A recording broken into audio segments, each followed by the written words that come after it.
Alright, in today's episode, we're going to be killing everything big enough to die, except for the grass. We're going to keep the grass. To the untrained eye, you can see my grass here, and also over here.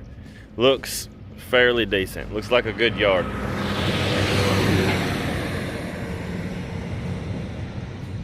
But, truth be told, I have weeds just like anybody else.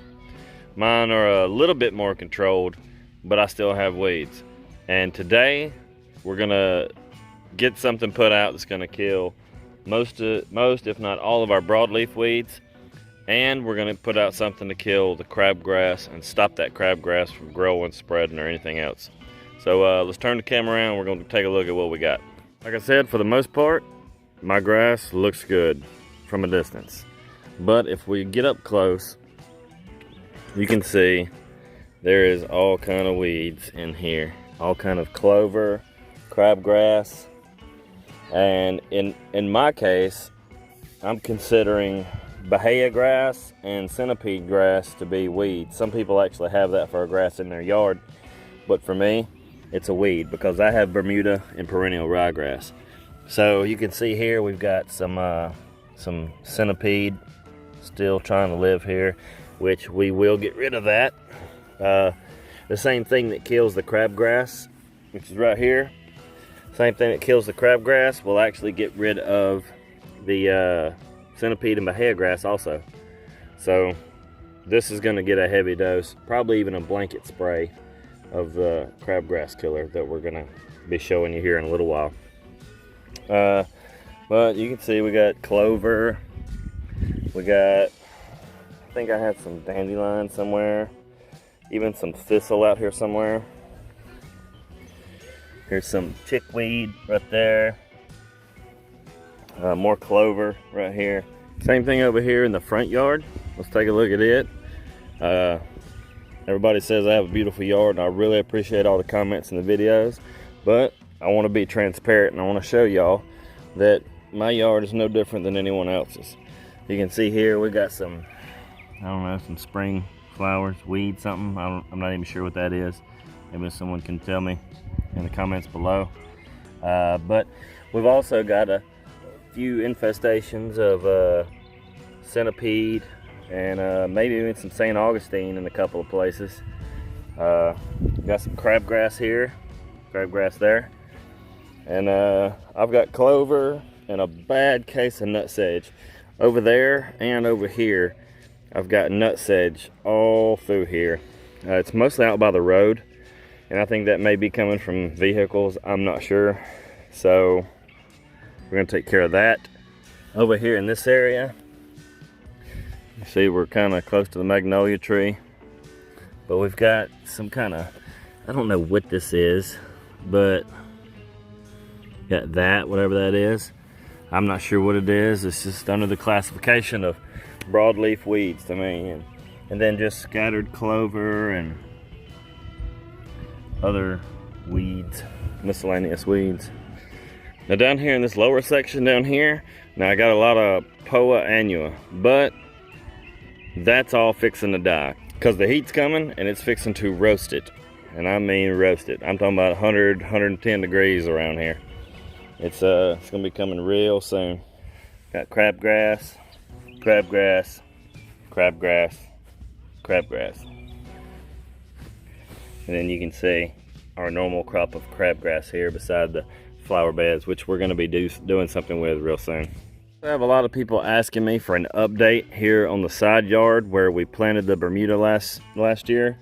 And if any of you actually watched that video, there is a hurricane. I can't remember which one it was. There was a hurricane that hit in my area and washed pretty much 90% of the seed away. We still had some germination, as you can see in the videos, and I'll put a card up right here for you to click on to be able to go watch that video. It'll be up in one of these corners here. So last year, whenever we did this, I barely got this Bermuda to grow in before it went dormant. And I didn't want to put any weed killer on it then. So this is the season where we're going to get the broadleaf weeds killed in here and get all this other stuff out of the way so that the Bermuda can spread, and this side yard will hopefully take off and be a nice, good mint green looking color. So unless we put some iron on it, then it'll be dark green. But anyway, but that's enough talking. Let's get our weed killer. Let's take a look at it, see what it is, what you can put it on, get it mixed up, and let's talk about our rates that we're gonna put it out at.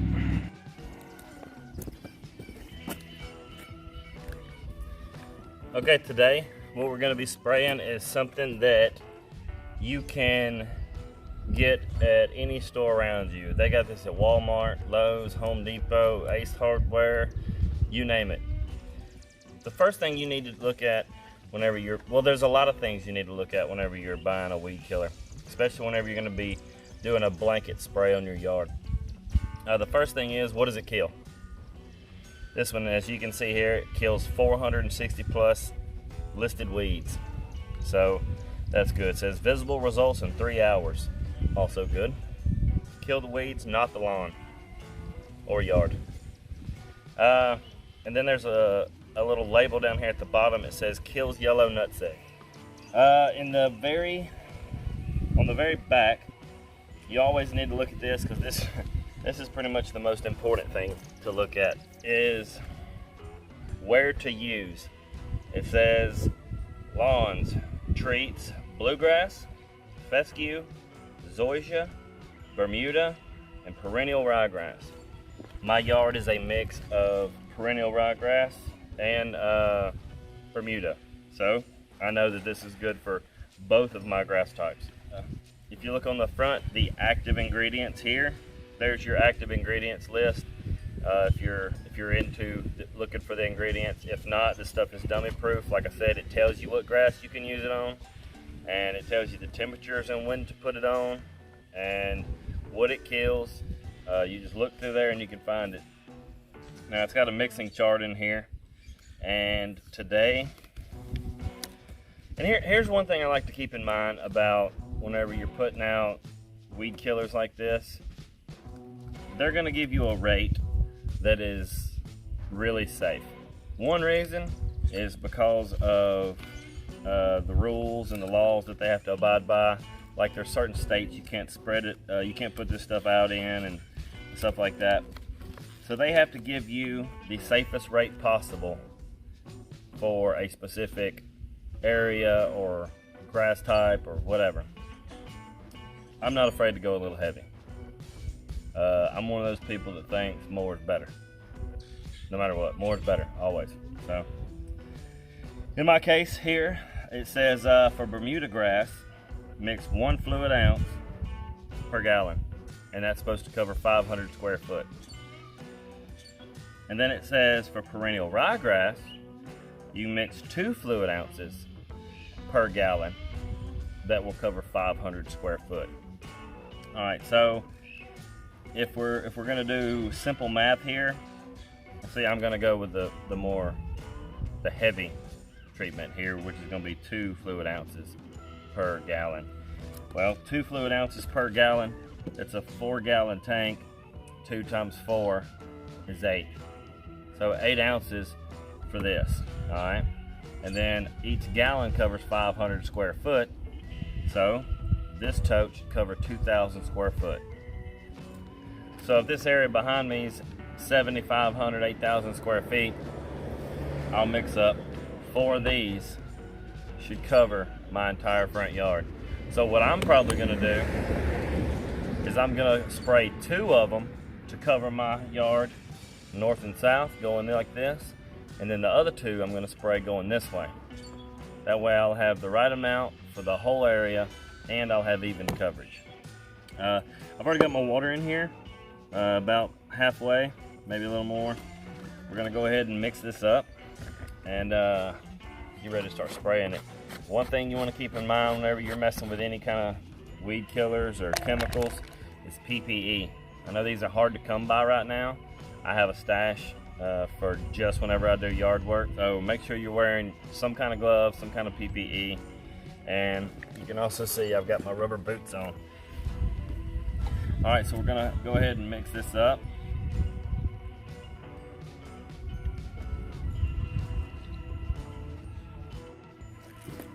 Another thing is, I don't know if you need it for this stuff. I don't think you do, but surfactant.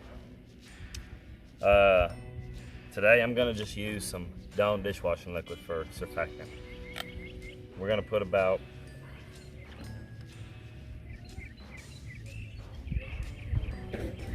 that much. Now we'll go ahead and fill this up the rest of the way with water and get to spraying.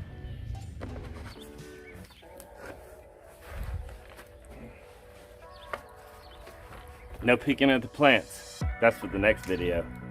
Or the one after that, I'm not sure yet.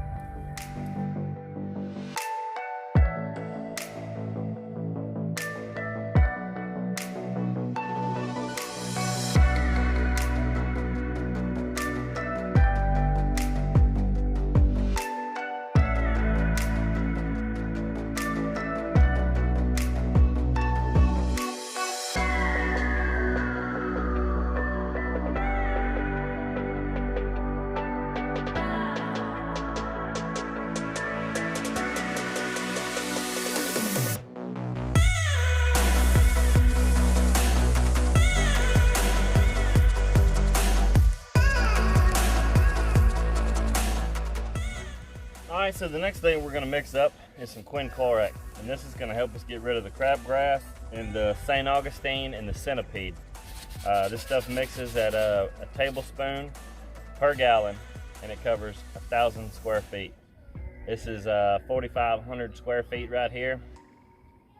And then I'm also going to do a little bit of spot spraying over in the main yard, front yard. But we're going to do a blanket spray on this area with this quinclorac, and we're gonna go 4.5, maybe 5 tablespoons, or whatever I have left, because it feels like it might be about that much left. So this quinclorac, it's 75 DF. I've had it in some of my other videos. It's the main ingredient in any crabgrass killer. Quinclorac, it's the main ingredient. This is the grandfather of all crabgrass killing products. So you can get this on Amazon. You can find it all over the place. Easy to get. It's a little pricey, but it works really good.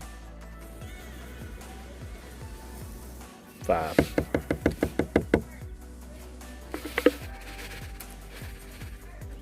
A little extra for the spot spray.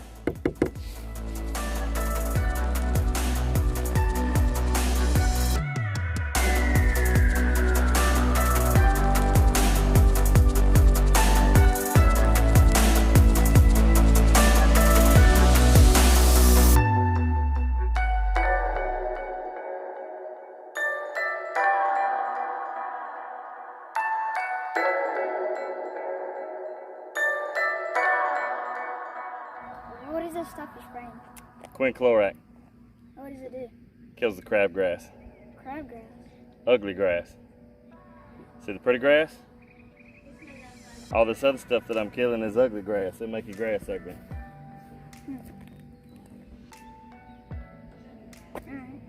Alright.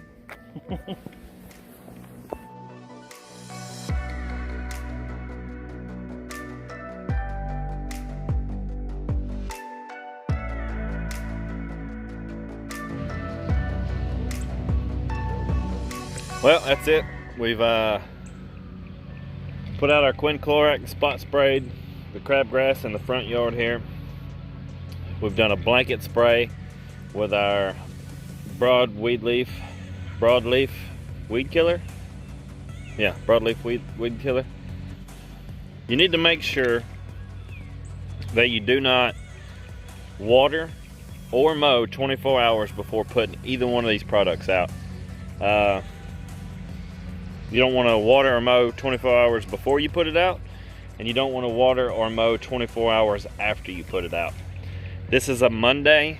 I've got some rain coming on Wednesday, so it's going to be perfect. It's actually going to be 48 hours or more before this sees any water, so it'll give plenty of time for this to sit on the leaf and for the plants to absorb it. Keep your kids off of it till all the product is dried. I recommend not letting them walk on it at all until you've either watered it in or something like that. But I'll clip to tomorrow right here and show you the 24-hour results so you can see those. And we'll catch you tomorrow. All right, so I lied. I waited 48 hours. So 48 hours later, we're out here. We're gonna take a look at what this herbicide did and show you the results and kind of what you can expect. So let's turn the camera around and take a look. You look here, we got some brown tips on some stuff here. Looks like some baby nut sedge. Some of it is a little centipede. We got some centipede action right there going on, kind of browning up. I put a little bit of quinclorac right here to try to take care of this crabgrass. This crabgrass is starting to brown up on the tip. I don't know, I'll get close up here, see if you can see it. But starting to brown up on the tips, getting a few spots on it. But that quinclorac, it takes a little while to work on some of the crabgrass. It can take up to a week. But some of this, you can see out here on this crabgrass, it's actually starting to fold up, shrivel up here. And this here is turning actually brown and starting to roll. See how the leaf blade, some of these leaf blades are still fat. Well, that one's starting to roll up. It means it's hurting right there. So, starting to see a little reaction on the crabgrass. But here's some nut sedge right here. You can see it's seen better days. It's starting to yellow up and get brown spots on it. And here's some more here. Seen better days. So it's starting to kill this nut sedge already.